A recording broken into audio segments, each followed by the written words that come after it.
இப்போ ஒருவேளை இந்த மாதிரி ஒரு சம்பவம் அஜித்துக்கு நடந்ததுன்னு வச்சுக்கோங்க. அஜித் ஒரு கூட்டத்தில் பங்கேற்க போய் இந்த மாதிரி ஒரு அசம்பவம் நடந்திருந்தால் அந்த மனிதர் நிச்சயமாக அதே இடத்துல நின்று மன்னிச்சுக்கோங்க, நான் தப்பு பண்ணிட்டேன், என்னால் இப்படி ஒரு துயரம் நேர்ந்துருச்சு, இதை நான் எப்படி நான் கடந்து வரப்போகிறேன் அப்படின்னு நின்று கலங்கியிருப்பான் அந்த ஆள். ஏன்னா அஜித் அதிகபட்ச நேர்மை கொண்ட ஒரு மனிதன். இந்த கோபத்தை அவர் விஜய் மேலே நேரடியாக காட்டல, மக்களை பார்த்து கேட்குறாரு. இது எல்லாருக்கும் இருக்கிற பொறுப்புடாது, நீ வராமல் இருந்தாலே நீ தவிர்த்துருக்கலாமே, இதை அவன் பாட்டுக்கு அனாதையாக ரோட்டில் கடந்திருப்பான்ல. யாராவது அஜித்தை பற்றி நல்ல விதமாக கட்டுரை எழுதியிருக்காங்களான்னு எவனையாவது சொல்ல சொல்லுங்கள் பார்ப்போம். அஜித்தை பற்றி நல்ல விதமாக எவனாவது பேசியிருக்கானான்னு சொல்ல சொல்லுங்கள் பார்ப்போம். நான் ஓப்பனாக சேலஞ்சு பண்ணுவேன், நம்ம அளவுக்கெல்லாம் அஜித்தை பற்றி நேர்மறையாக பேசினவன் எவனுமே கிடையாதுங்க. அஜித் படத்தை ஓட விடாமல் பண்ணுறதுக்கு என்னென்ன செய்யணும், ஐடியா கொடுன்னா இவன் தான் போய் ஐடியா கொடுத்துட்டு இருந்தான். யார்? இந்த சோகால்டு பத்திரிகைக்காரனுங்க. இவனுங்கெல்லாம் பேசவே கூடாது, அஜித்தை பற்றி பேச தகுதி இல்லாதவங்க. ஜி படம் முடிஞ்சு அடுத்த நாள் ஜானகி அவனியூரில் இருக்க அவருடைய ஆஃபீஸில் வச்சு அவர் ப்ரெஸ் மீட் பண்ணுறாரு. அப்போ மொத்தமாக கேள்வி எழுதி கேளுங்க அப்படின்னும் போது நான் தான் 11 கேள்விகள் அவர்கிட்ட கேட்டேன். அதற்கெல்லாம் அவர் கொடுத்த பதில்கள் அவ்வளோ அழகாக, அவ்வளவு நாகரிகமாக, அந்தளவுக்கு அறிவோடு பேசுகிற ஒரு ஹீரோ அந்த தலைமுறை ஹீரோ எவனுமே கிடையாதுங்க. அப்படிப்பட்ட மனிதர் அஜித். ஜனங்களால் வெளியவே போக முடியல அப்படின்னு பார்த்தா இந்த கம்நாட்டிக்கு பல தெருக்களில் வாகனங்களில் நிப்பாட்டி அடைச்சி வச்சுட்டுக்கிறாங்க. எது? இந்த தாவேகா பயிலுங்க எவ்வளவு மட்டமாக அஜித்தை விமர்சனம் பண்ணாங்களோ அதையெல்லாம் ஒரு செய்தியாக போட்டவனுங்க தான் இந்த கம்நாட்டிங்க. இவங்கெல்லாம் பேசவே கூடாது, இவங்கெல்லாம் பேசவே கூடாது. ஏன்னா ஒரு செய்தியாக இருந்தால் போடலாம். ஒரு ரசிகன், இப்போ விஜய் ரசிகன்னு வச்சுக்கோங்க, அவன் அஜித்தை கிண்டல் பண்ணுறான், அது அஜித்தை கீழ்த்தரமாக எழுதுகிறான். அப்படி கீழ்த்தரமாக எழுதுறத ஒரு செய்தியாக போடுறேன்னா நீ ஒரு பத்திரிகைக்காரனா? இந்த பத்திரிகையில் இந்த மீடியாக்களில் பேசுகிற நபர்கள் அந்த கரூர் ஸ்டாம்பேட் முன்னாடி அதை நடக்கும்போது கையோமையோன்னு கத்துறானுங்க. இப்போ எல்லாம் அவனுங்க எல்லாம் உட்காந்து ஜால்ரா போட்டுட்ருக்கானுங்க. இப்போ ஏதோ ஒரு கட்சி சார்பாக பேசுகிறவங்க, அவங்க எல்லாருமே உங்களுக்கே தெரியும், அவங்கள ஒரு கட்சி சார்பாக பேசுகிறவங்க. இன்றைக்கி விஜய் என்ன தப்பு இருக்குது, இது இருக்குது, அது இருக்குது, ஆட்சி பூச்சி கத்திட்டு இருக்காங்க. நடுவில் கூட பார்த்தீங்கன்னா இப்போ சமீபத்தில் நடிகர் அஜித் அவர்கள் ஒரு பேட்டி கொடுத்தாரு. அவர் அழகாக சொல்லியிருந்தார், இது சமூக பொறுப்பு வேணும், இது எல்லாரும் தான் பொறுப்பு, ஒருத்தர் மட்டுமே நம்ம குற்றம் சாட்ட முடியாதுன்றதை அவர் தெளிவாக சொல்லியிருந்தார். இந்த மாதிரி இருக்கானுங்க இந்த மாதிரி ஆர்வத்தில் அப்படின்ட்டு. அஜித் வெளிப்படையாக இதுக்கு விஜய் தான் காரணம் அப்படின்னு சொல்ல முடியாதுன்னா அவர் ஒரு குறைந்தபட்ச நாகரிகம் கருதி அதை சொல்ல மாட்டேங்கிறார். இப்போ ஒருவேளை இந்த மாதிரி ஒரு சம்பவம் அஜித்துக்கு நடந்ததுன்னு வச்சுக்கோங்க. அஜித் ஒரு கூட்டத்தில் பங்கேற்க போய் இந்த மாதிரி ஒரு அசம்பவம் நடந்திருந்தால் அந்த மனிதர் நிச்சயமாக அதே இடத்துல நின்று மன்னிச்சுக்கோங்க, நான் தப்பு பண்ணிட்டேன், என்னால் இப்படி ஒரு துயரம் நேர்ந்துருச்சு, இதை நான் எப்படி நான் கடந்து வரப்போகிறேன் அப்படின்னு நின்று கலங்கியிருப்பான் அந்த ஆள். ஏன்னா அஜித் அதிகபட்ச நேர்மை கொண்ட ஒரு மனிதன். ஒரு நேர்மையாளனால் இப்படி தான் பேச முடியும். ஏன்னா இது அஜித், அதாவது விஜய்ன்ற ஒரு ஒரு நடிகனை பார்க்க வந்த கூட்டம். ஏன் இவ்வளோ பேர் வரீங்க?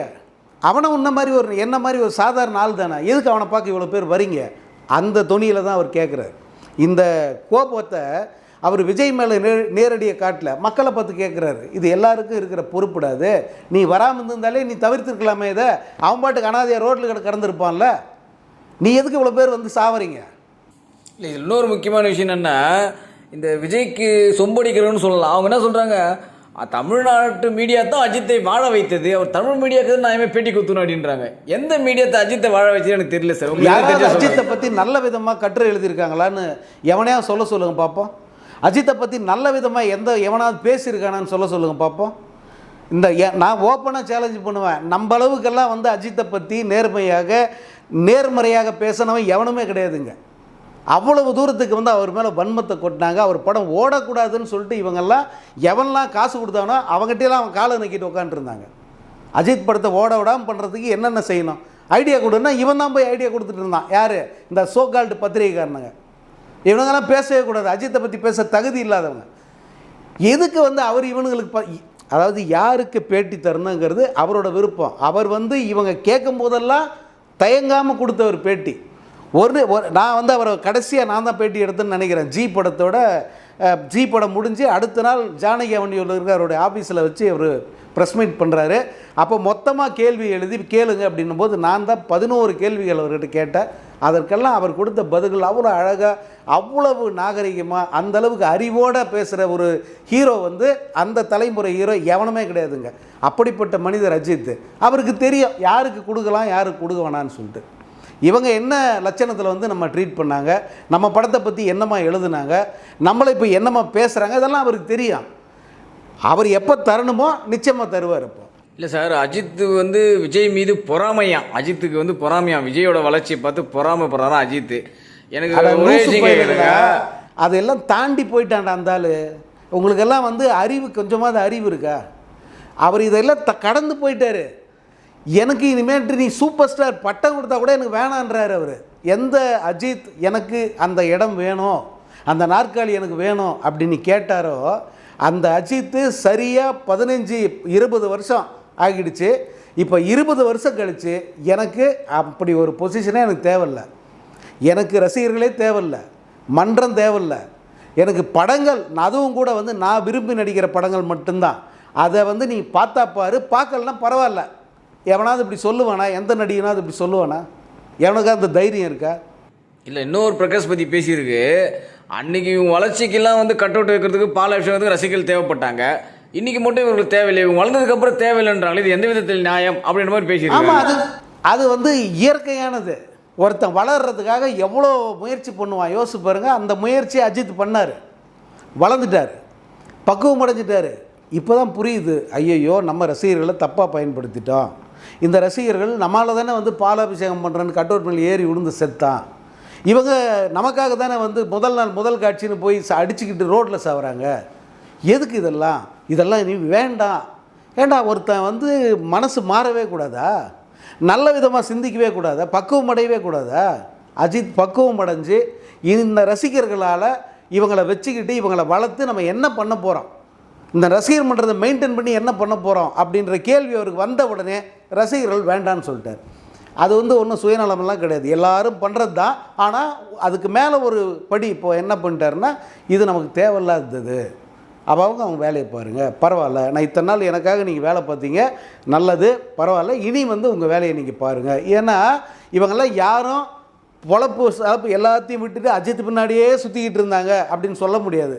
எல்லாரும் ஐடியில் வேலை பார்க்குற பசங்க, அவன் குடும்பத்தை பார்த்துக்கிட்டு அஜித் படம் வரும்போது அதை கொண்டாடிக்கிட்டு இருந்தான். இப்போ அதை கூட செய்யாதுன்னு சொல்கிறார் அவர்.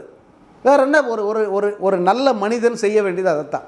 இல்லை சார், அவரே வந்து பல கேள்விகள் கேட்டிருக்காரு. என்னென்ன, ஒரு கிரிக்கெட் ஆட்டத்தில் கூட இந்த மாதிரி நடந்தது கிடையாது, ஒரு டோனியோ இல்லை விராட் கோலியோ பார்க்க முட்டி கொடுத்து சாதது கிடையாது. ஆனால் சினிமா நடிக்கின்ற மோகம் மட்டும் ஏன் இந்த அளவுக்கு இருக்காங்க எல்லாம் புரிஞ்சிக்க முடியல அப்படின்றார் அவர். அவரோட இன்னொன்று, அவருடைய கடைசி வரியை பார்க்கணும் முருகன். அவர் என்ன சொல்கிறாரு, சினிமா மேலே தாண்டா கெட்ட பேர் வரும், அந்த சினிமானாலே வந்து அதற்கு ஒரு மோசமான இமேஜ் ஏற்படும், அதை முதல்ல அவாய்ட் பண்ணோம் அப்படின்னு எல்லாருக்கும் சேர்த்து தான் அவர் குரல் கொடுக்குறாரு. எல்லா நடிகர்கள், அவரது ரசிகர்கள், அத்தனை பேருக்கு சேர்த்து தான் அவர் சொல்கிறாரு. இப்போ என்ன நினைப்பாங்கன்னா, யாருமே வந்து இவ்வளோ கேவலமான ரசிகர்கள் கூட்டத்தை வச்சுக்கிட்டு இல்லை, இந்த சினிமாக்காரனுக்கு மட்டும்தான் இந்த மாதிரி கேவலமான கூட்டம் கூடுது, மற்றவங்களுக்கெல்லாம் எவ்வளோ டிசிப்ளினாக எவ்வளோ கட்டுப்பாடாக இருக்குது பார்த்தியா அப்படின்னு கேட்பாங்கல்ல.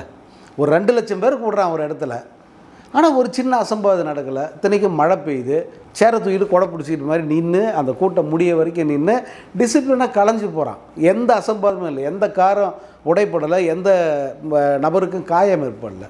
ஆனால் வெறும் 27,000 பேர், அந்த 27,000 பேர் ஒழுங்காக கலைஞ்சி போக முடியாமல் செத்து போயிட்டான். 41 பேர். ரெண்டுத்துக்கு வித்தியாசம் இருக்கா? அது ஆர்கனைஸ்டு ஒரு மாப், இது அன்ஆர்கனைஸ்டு மாப். இது இல்லை சார், இப்போ நான் கூட இப்போ சமீபத்தில் திருவண்ணாமலைக்கு அந்த கிரிவலம் போயிட்டேன். எனக்கு தெரிஞ்சு பார்த்தா ஒரு 1.5 லட்சம் 2 லட்சம் பேர் கலந்துக்கிட்டாங்க. யாருமே வந்து தள்ளு முள்ளு இல்லை, அந்த கற்பூரம் எடுத்து கூட அவ்வளோ பேர் தள்ளின்னு போனாங்க. ஆனால் யாரும் கூட்ட நெரிசலில் சாகலை, சாமி பார்க்கும்போது சாகலை. ஏன் திருப்பதி தேவஸ்தானத்தில் உங்களுக்கு தெரியும், ஒரு நாளைக்கு பல லட்சம் பேர் வந்து நிற்கிறாங்க அந்த சாமி தரிசனம் பண்ணுறது, யாரும் சாகலை. கடவுள் இருக்குது இல்லை, அது நம்ம அடுத்த விஷயம், நம்ம அதுக்குள்ளே நம்ம போகலை. ஒரு சாமி தரிசனம் செய்யும் போதோ இல்லை இந்த மாதிரி கூட்டங்கள் கூடும்போதோ, ஏன் ஒரு கிரிக்கெட் மைதானத்துக்கு 70,000-80,000 பேர் ஸ்டேடியத்தில் உட்காந்து பார்க்குறாங்க. ஆமாம், யாருமே தோனின்னு போய்ட்டு வேலையை உடச்சிட்டு ஓடலை, சச்சின் போய் வேலையை உடச்சிட்டு ஓடலை. ஆனால் இது வந்து என்னன்னா இது சித்தரிக்கப்பட்ட கூட்டம் மாதிரி தானே இருக்குது. இது எல்லாமே வந்து ஃபேப்ரிகேட் பண்ணது, இது எல்லாமே ஆரம்பத்திலிருந்து என்ன சொல்கிறேன், இது வந்து திட்டமிட்டு கூட்டப்பட்ட கூட்டம். அதே போல் முக்கியமான ஒரு இதை நான் சொல்ல மறந்துடுறேன். அங்கே சொல்கிற குற்றச்சாட்டு என்னென்னா, அந்த பெண்கள் குழந்தைகளோடு வந்த பெண்கள் எல்லாம் வந்து இந்த நெரிசல் வேண்டாம், குழந்தை வேறு கத்துது, அதுக்கு பசிக்குதுன்னு சொல்லிட்டு இந்த கூட்டத்தை விட்டு வெளியே போகிறதுக்கு ட்ரை பண்ணியிருக்காங்க. அப்படி வெளியே போக முயற்சி பண்ணும்போது 180 பேராம் இந்த கட்சியை சேர்ந்த 180 பேர் சுத்திலையும் வந்து ஒரு இந்த மனித சங்கிலி மாதிரி அமைச்சிக்கிட்டு நின்னாங்களாம். இது வந்து நக்கீரன் பத்திரிக்கை வெளியிட்ட உண்மை. இது அவங்க போய் கண்டறிந்து புலனாய்ந்து ஏன் ஜனங்களால் வெளியவே போக முடியல அப்படின்னு பார்த்தா, இந்த கம்நாட்டிக்கு வந்து பல தெருக்களில் வந்து வாகனங்களில் நிப்பாட்டி அடைச்சி வச்சுட்டுக்கிறாங்க. எது இந்த தாவைக்கா பயிலுங்க. அது இல்லாமல் ஒரு மனித சங்கிலி மாதிரி ஒரு 180 பேர் இந்த கட்சிக்காரனுங்க சுற்றி நின்று ஜனங்களை வெளியே போக விடாமல் அப்படியே தடுத்து நிப்பாட்டியிருக்கா. வந்துட்டார் தளபதி வந்துட்டார், போயிடாதீங்க, நில்லுங்கன்னு சொல்லி அவங்கள நிப்பாட்டி வச்சுருக்காங்க. அதுவும் ஒரு முக்கியமான காரணம் இந்த நெரிசலுக்கு. இல்லைன்னா அவனுக்கு வழி இருந்ததுன்னு வச்சுக்காங்களேன், ஒருத்தன் மிதிப்படுற மாதிரி தெரிஞ்சதுனாலே தெரிச்சு ஓடி இருப்பான், அந்த வழி வழியை ஓடி போயிருப்பான். வழியே இல்லாமல் அடைச்சி வச்சுருக்கானுங்க அவனுக்கு. சார் இப்போ பத்திரிகை துறை தான் வந்து அஜித் மேலே தூக்கிச்சு, பத்திரிகை துறை தான் கொண்டு வந்துச்சுன்றாங்க. எனக்கு தெரிஞ்ச ஒரு செய்தி நான் பார்த்துருக்கேன். ஆண்மை இல்லாத அஜித்னு எழுதியிருக்கேன். தெரியும் ஆண்மை இல்லாத அஜித்னு அந்த வார்த்தை இந்த இடத்துல நம்ம சொல்லி தான் ஆகணும். ஏன்னா இவனுங்க வந்து எவ்வளோ மோசமாக அஜித் அவர்களை விமர்சனம் பண்ணியிருக்காங்கன்றது உங்களுக்கு தெரியும். ஏன்னா நானே பார்த்துருக்கேன். எவ்வளோ கீழ்த்தனமாக எழுதுறமோ, ஒரு குடும்ப விஷயத்துக்குள்ளே போயிட்டு எவ்வளோ கேவலமாக கீழ்த்தனமாக எழுதுமோ எழுதியிருக்கானுங்க இவனுங்க எல்லாருமே. என்ன மூஞ்சி வச்சுக்கிட்டு பத்திரிகை தான் வந்து அஜித்தை தூக்கி பிடிச்சி சொல்கிறானுங்க இவனுங்க தமிழ் பத்திரிகை. இல்லை இதை எவ்வளோ முடியுமோ அவ்வளோ இழிவுபடுத்தி எழுதுனாங்க. அது இல்லாமல் இந்த என்ன எதிர் தரப்பில் இருக்கிற அந்த நடிகர்கள் அவங்களுடைய ரசிகர்கள் வந்து எவ்வளவு மட்டமாக அஜித்தை விமர்சனம் பண்ணாங்களோ அதையெல்லாம் ஒரு செய்தியாக போட்டவனுங்க தான் இந்த கம்நாட்டிங்க. இவங்கெல்லாம் வந்து பேசவே கூடாது, இவங்கெல்லாம் பேசவே கூடாது. ஏன்னா ஒரு செய்தியாக இருந்தால் போடலாம். ஒரு ரசிகன், இப்போ விஜய் ரசிகன்னு வச்சுக்கோங்க, அவன் வந்து அஜித்தை கிண்டல் பண்ணுறான், அது அஜித்தை கீழ்த்தரமாக எழுதுகிறான். அப்படி கீழ்த்தரமாக எழுதுறத ஒரு செய்தியாக போடுறேன்னா நீ ஒரு பத்திரிக்கைக்காரனா? இதுதான் பத்திரிக்கை தருமா? இதுக்கெல்லாம் வந்து அவர் இதெல்லாம் வேடிக்கை பார்த்துருப்பார். நீ கேட்ட உடனே வந்து அப்படியே சிரிச்சிட்டு உட்காந்து பேட்டி கொடுப்பாரா? இல்லை, இன்னொரு விஷயத்து கூட அந்த அஜித் அங்கே ஞாபகப்படுத்துறாரு. என்னென்னா, ஒரு ரசிகர் கை கொடுக்க வந்தான், பிளேடை வச்சு கிழிச்சிட்டான் என் கையில், பாருங்க அந்த காயம் கூட இருக்குன்றது அந்த இன்டர்வியூவில் காட்டுறது. மாதிரி பல முறை எனக்கு இது மாதிரி விஷயங்கள் நடந்திருக்கு. நான் ஒருத்தர் ரசிகர் நினச்சி நான் எப்படி நம்ப முடியும்? அவன் ரசிகனா இல்லை எனக்கு எதிரியாக கூட இருக்கலாம், என்னை பிடிக்காத நடிகருடைய ஃபேன்ஸாக கூட இருக்கலாம்ல. இதனால நான் தவிச்சிட்டு போகிறேன்றாரு. பிளேடால் கிழிக்கிற அளவுக்கு எப்படி சார் இவ்வளோ கீழ்த்தனமாக நடந்துருக்கேன்? அந்த மாதிரி நான் வந்து இதை நேரடியாக எனக்கு ஒரு அனுபவம் இருக்குது. சூப்பர் ஸ்டார் ரஜினிகாந்த் அவர்கள் வந்து இதில் சத்தியம் திரையரங்கில் அவருடைய கோச்சிடியான் திரைப்படம், அந்த திரைப்படத்துடைய ஆடியோ லான்ச்சுக்கு வர்றார். வரலாறு காணாத கூட்டம். எப்படின்னா, சத்தியம் தியேட்டர் முழுக்க ரொம்ப வழியுது, வெளியே கார் நிப்பாட்டுற இடம்லாம் ரொம்ப இருக்குது, எதிர்த்தாப்பில் எல்லா பில்டிங்லேயும் கூட்டம் நிற்கிது. குறிப்பாக வந்து இப்போ ஸ்டார் ஒரு அந்த குழுமம் ஒன்று, அந்த ஸ்டார் நிறுவனம் அவங்களுடைய பில்டிங் ஒன்று இருக்கும் சத்தியம் பக்கத்தில். அப்போ அதை கட்டிக்கிட்டு இருக்காங்க. நீங்கள் இன்னும் கூட ஃபோட்டோஸ் இருக்கு, எடுத்து பாருங்கள். அந்த கட்டிடம் முழுக்க வந்து வெறும் மனித தலையாகவே இருந்தது. அப்படி ஒரு கூட்டம் இவரை பார்க்குறதுக்கு. ஏன்னா உடல்நிலை சரியில்லாத திரும்ப வந்து ஒரு படம் நடித்து அந்த படத்தோட இசை வெளியீட்டு விழாவுக்கு வரார். அதை பார்க்குறதுக்கு அப்படி ஒரு கூட்டம். நான் வந்து இந்த படத்துக்கு நான் பிஆர்ஓ இல்லை, ஆனாலும் கூட நானும் இந்த படத்தோட பிஆர்ஓ இன்னும் அந்த நண்பர்கள் அத்தனை பேர் வந்து அவருக்கு எஸ்கார்ட் மாதிரி வந்து ஒரு இடத்துல நின்றுட்டோம். ஏன்னா காரை விட்டு அவர் இறங்கினார் பாருங்க, கூட்டம் சூழ்ந்துருச்சு. அதனால் வந்து அவரை பாதுகாக்க வேண்டிய ஒரு கட்டாயத்தில் எல்லாருமே வந்து சூழ்ந்து நிற்கிறோம். ரஜினி சார் வந்து காரை விட்டு இறங்கி சத்தியம் திரையரங்க உள்ளே நுழையிற வரைக்குமான ஒரு 30 அடி தூரம்னு வச்சுக்கோங்களேன். இந்த 30 அடி தூரம் மட்டும் அவரை எப்படியாவது வந்து உள்ளே கொண்டு போய் சேர்த்தா போதுனான்ற பவுன்சர்லாம் கிடையாதுங்க. அவர் பவுன்சர் வச்சுக்க மாட்டார். அப்படியே வந்து கூட்டின்னு போய் விட்டுட்டு பிறகு சார் கையை பார்க்குறேன். நான் உண்மையிலே வந்து பேஜாராயிட்டேன். கையெல்லாம் ரத்தம் கிள்ளி வச்சுருக்கான், அப்படியே கையெல்லாம் கிள்ளி வச்சுருக்கான். அவர் தலைவா கையெல்லாம் ரத்தம் அப்படின்னு அப்படி பார்த்துட்டு சிரிச்சுட்டு சட்டை இழுத்து விட்டு போயிட்டார் உள்ள. இதுதான் இந்த ரசிக மனப்பான்மைங்கிறது. இதுதான். இதில் நல்லவன் கெட்டவன் வேணுன்னே கிள்ளி பார்க்குறவன் பிளேடு போடுறவன் எல்லாருமே இருப்பான். அதனால தான் அது கொஞ்சம் வந்து நம்ம உஷாராக இருந்துக்கணும் அப்படிங்கிறது. இல்லை சார், இப்போ அஜித்தை வந்து பிளேடால் கிழிக்கிற அளவுக்கு ஒரு ரசிகன் அஜித் ரசிகனாக இருப்பான்? நிச்சயமாக ரசிகனாக இருக்க மாட்டான். நிச்சயமாக வந்து அவன் இந்த மாதிரி சில தற்கூறிகளாக இருப்பானுங்க. இது போல பல வீடியோக்களை கண்டு மகிழ எங்களது ரீசன்ட் வாய்ஸ் சேனலை மறக்காம சப்ஸ்கிரைப் பண்ணுங்க.